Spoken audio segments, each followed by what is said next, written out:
প্রিয় ছাত্র বন্ধুরা, দীপঙ্কর রিসার্চ চ্যানেলটিতে তোমাদের স্বাগত জানাই। বহু প্রতীক্ষিত মাধ্যমিক ভূগোল পরীক্ষা হয়ে গেল। আশা করি সবার পরীক্ষা ভালোই হয়েছে। মাধ্যমিকের প্রশ্নের এমসিকিউ এসিকিউ এর উত্তরগুলো তোমরা একটু দেখে নাও, কোনটা কি লিখেছো মিলিয়ে নাও, কার কীরকম মার্কস আসবে জানিও। তো দেখো, প্রথমেই তোমাদের যে প্রশ্নটি এসছে সেটি হচ্ছে এমসিকিউ এর ক্ষেত্রে যে প্রাকৃতিক প্রক্রিয়ায় মাটি ও শিলাস্তর অভিকর্ষের টানে উচ্চভূমির ঢাল বরাবর নিচে নেমে আসে তাকে বলে পুঞ্জিত ক্ষয়। 2 নম্বর প্রশ্ন, পাখির পায়ের মতো বদ্বীপ দেখা যায় যে নদীর মোহনায়? আমরা সবাই জানি সেটা হচ্ছে মিসিসিপি, মিসৌরি নদীর মোহনায়।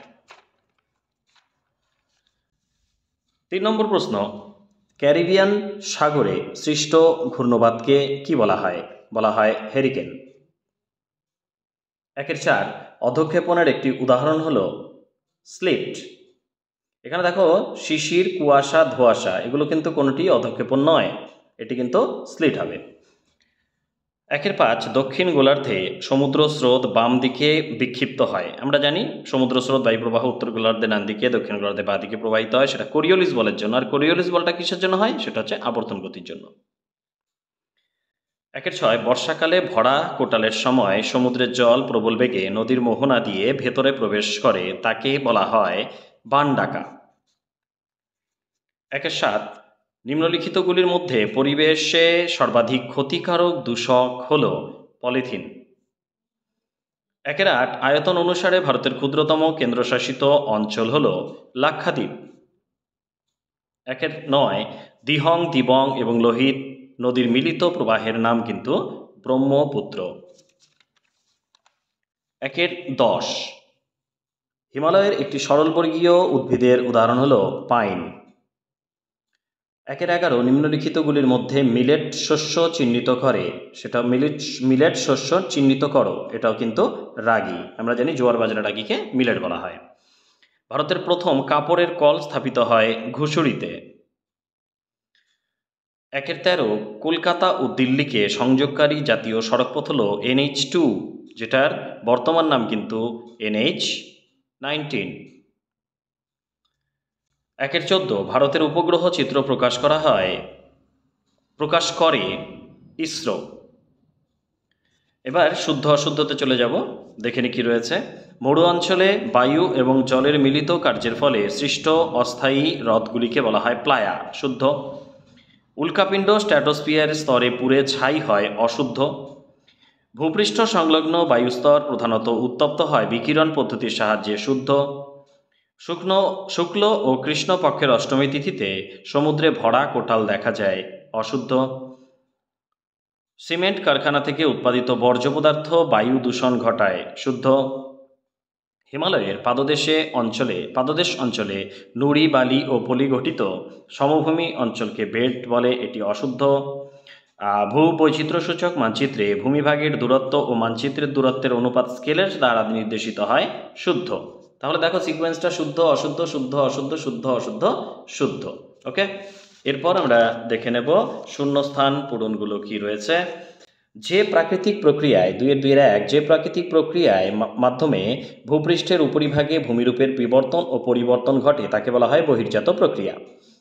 2-2 নদী দ্বারা অবঘর্ষ পদ্ধতির সাহায্যে অদ্রবীভূত সূক্ষ্ম বালি, পলি, কাদা পরিবাহিত হয়, এটা উত্তর হবে অবঘর্ষ প্রক্রিয়া। 2-3 বায়ুর চাপ পরিমাপ করা হয় ব্যারোমিটার যন্ত্রের সাহায্যে। 2-4 চন্দ্র থেকে পৃথিবীর দূরত্ব যখন 3.56 লক্ষ কিলোমিটার হয় তখন তাকে পিরেজি বা পিরেগি অবস্থান বলে। 2-5 পারমাণবিক শক্তি উৎপাদন কেন্দ্র থেকে নির্গত বর্জ্যকে কি বলে? তেজস্ক্রিয় বর্জ্য বলে।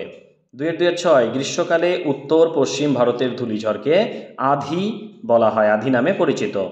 2-7 উপগ্রহ চিত্রের ক্ষুদ্রতম এককের নাম হলো পিক্সেল। এবার এক কথায় উত্তর দেখে নি কি রয়েছে। 2-3 পর্বতের পাদদেশে নদীর কার্যের ফলে যে শুষ্ক শঙ্কু আকৃতির ভূমিরূপ সৃষ্টি হয় তাকে বলা হয় পলল শঙ্কু। 2-3 যে কাল্পনিক রেখা দ্বারা সমান বৃষ্টিপাতযুক্ত অঞ্চলগুলিকে যুক্ত করা হয় তার নাম হচ্ছে সমবর্ষণ রেখা। 2-এর 3-এর 3 শীতকালে উত্তর পশ্চিম ইউরোপের বন্দরগুলি কোন উষ্ণ স্রোতের প্রভাবে বরফমুক্ত থাকে? উত্তর হবে উত্তর আটলান্টিক মহাসাগরীয় স্রোত। 2-এর 3-এর 4 কাশ্মীরে প্রবাহিত বিতস্তা বা ঝিলম নদী কোন নদীর উপনদী? সিন্ধু নদীর উপনদী। 2-এর 3-এর 5 ভারতের উত্তর পূর্বাঞ্চলে কোন ধরনের চাষের জন্য অধিক মৃত্তিকা ক্ষয় দেখা যায়? সেটি হচ্ছে ঝুম চাষ। 2-এর 3-এর 6 উড়িষ্যার কটক শহরে কোন ফসলের কেন্দ্রীয় গবেষণাগার অবস্থিত? উত্তর হবে ধান। 2-এর 3-এর 7 2011 খ্রিস্টাব্দের আদমশুমারি অনুসারে ভারতে মহানগরের ন্যূনতম জনসংখ্যা কত? 10 লক্ষ। 2-এর 3-এর 8 ভূবৈচিত্র্য সূচক মানচিত্রে প্রদত্ত আরএফ যখন 1:50,000 তখন এর মেট্রিক স্কেল কত? 1 সেমিতে 500 মিটার।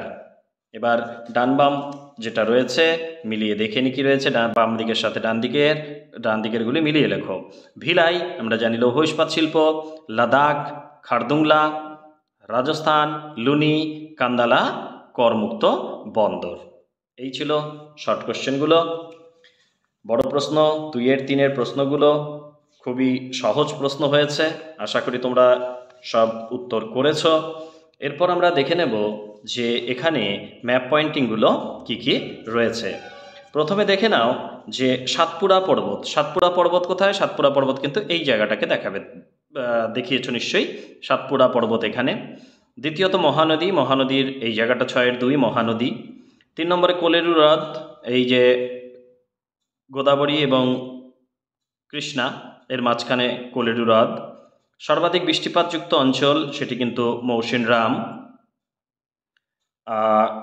6-এর 5 দক্ষিণ ভারতের একটি ল্যাটেরাইট মৃত্তিকা অঞ্চল, সেটি কিন্তু এটা দেখাবে দক্ষিণ ভারতের পশ্চিমঘাট পর্বতের পশ্চিম দিকে ল্যাটেরাইট মৃত্তিকা অঞ্চল এখানে রয়েছে। আর পূর্ব ভারতের একটি ম্যানগ্রোভ অরণ্য অঞ্চল, আমরা জানি সুন্দরবন। আর নবসেভা বন্দর উত্তর ভারতের একটি ইক্ষু উৎপাদক অঞ্চল, সেটি কিন্তু উত্তরপ্রদেশ দিলে হয়ে যাবে। আর হচ্ছে 6-এর 9 নবসেবা বন্দর মুম্বাইয়ের পাশে, মুম্বাইয়ের ঠিক কাছেই নবসেবা বন্দর। আর 6-এর 10 চণ্ডীগড়। এই ছিল ম্যাপ পয়েন্টিংয়ের সঠিক জায়গাগুলো। আশা করি সবার পরীক্ষা ভালো হয়েছে, পরের পরীক্ষাগুলো ভালো মতো দাও, খুব ভালো রেজাল্ট হোক তোমাদের। ভালো থেকো, ধন্যবাদ।